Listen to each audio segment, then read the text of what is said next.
I'm Mabel Jong. You're watching continuing coverage of the World Healthcare Congress here in Washington, D.C. We've had some great interviews all throughout the morning, and right now I'm being joined in the studio by Bob Ihrie, who has just retired as Senior VP of Compensation and Benefits at Lowe's. First of all, congratulations. Well, thank you. It's good to be retired. Yes, I'm sure.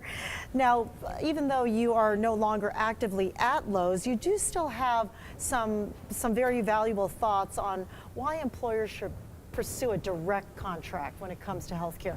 Can you give me the basis of your thoughts? Sure. So back in 2010, actually, at Lowe's, we were looking for a way to kind of disrupt healthcare a little bit and have a new approach to it. And so what we decided to do was make a direct contract with the Cleveland Clinic for heart surgery, which allows any employee at Lowe's in the healthcare plan to go to Cleveland for surgery. So our tagline was basically best surgery in the world, probably, voluntarily.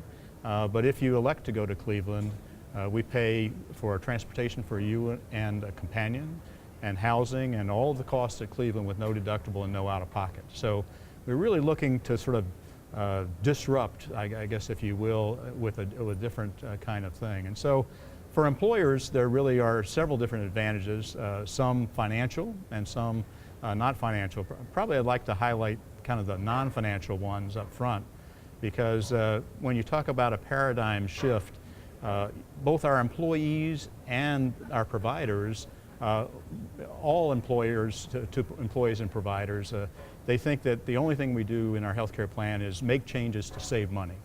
Okay, so part of this was to make sure that our employees and providers understood that quality was equally important. And we believe the quality at Cleveland is the best quality available. So that was the first disruptor. And the second disruptor really is the fact that it was voluntary, but we offered this overwhelming benefit to go.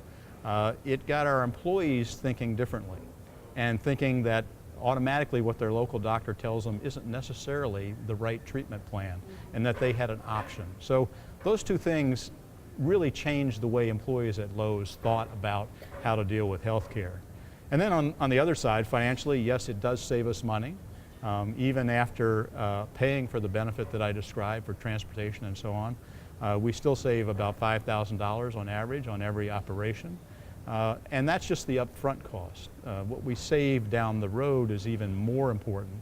So actually, 15% of the people that thought they were going to Cleveland because they had been recommended by our local surgeon to have heart surgery, the diagnosis at Cleveland was not surgery. Oh. Okay, so there's an enormous savings, obviously, of the number of people that don't have surgery. And we even followed it up a year later and said, well, of the people that recommended not surgery, how many did that? And the answer was 92% took the recommendation, did not have the surgery, and had not had that surgery a year afterwards. So it's an enormous cost savings there, and also we've done studies that show that they return to work quicker. And that the other thing that we see is that we've had no redos. Right. And no fatalities, I should say that as well. Yes. But, those things all add up to a lot of savings to a healthcare plan. Well, why start with heart surgery in 2010? Well, I think the reason is that, first of all, it's a high profile thing, and it's a high expense item to the plan itself. But also we were able to say, you know, the fact that Cleveland Clinic had won U.S. News and World Report certification so many years in a row and was sort of the acknowledged leader. We wanted to have somebody that was acknowledged leader that our employees would recognize immediately, because that has value. So, but to your question, it really is a small number of people. Okay, so we've sent over the past 7 years about 23 people a year to the Cleveland Clinic. And you know, other folks have elected not to do it, and of course it doesn't involve emergency surgery or anything like that.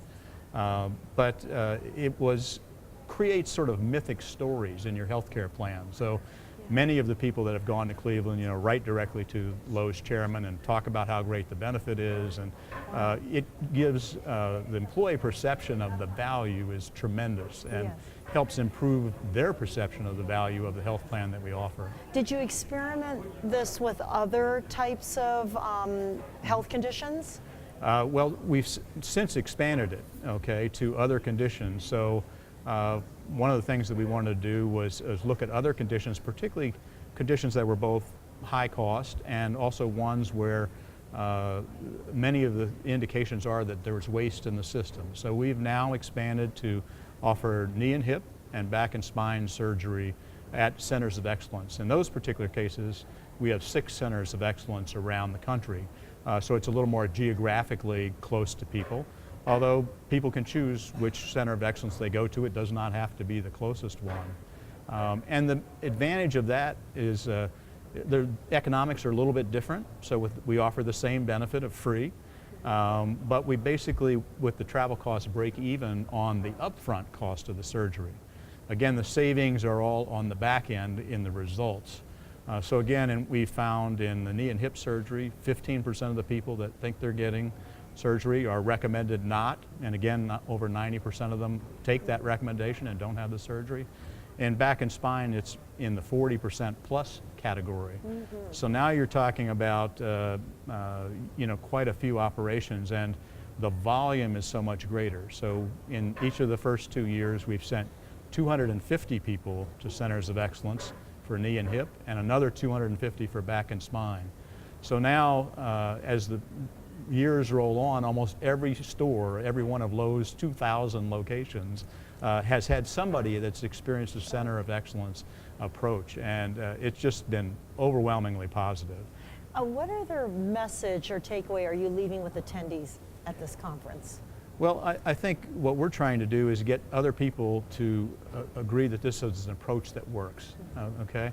I think people see the benefits, both financial and otherwise, but benefits people are always kind of reluctant to take action, and quite honestly, we've partnered with Pacific Business Group on Health and Walmart and ourselves to form what's called the ECEN network of centers of excellence.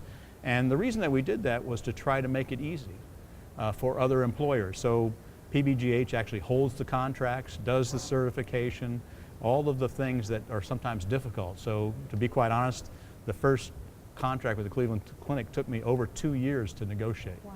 So it's a significant hurdle, and we wanted to create a vessel, I guess you would call it, or an approach that would allow other employers to get on without having to go through all of that stuff. So PBGH handles all of that, and we have a concierge that handles all the other stuff. So a concierge third-party administrator does all the travel plans, gets the records for your employees, all of that stuff to make it easy. And so we're trying to get other people to join us, I guess, in recognizing that. And we feel so positively about it that at Lowe's for 2017, we've said if you elect not to go to centers of excellence, that's your choice, but you must get a second opinion. So there's a mandatory second opinion. Okay. Walmart has gone even further and said, we'll only pay for it if you go to the centers of excellence starting in 2017.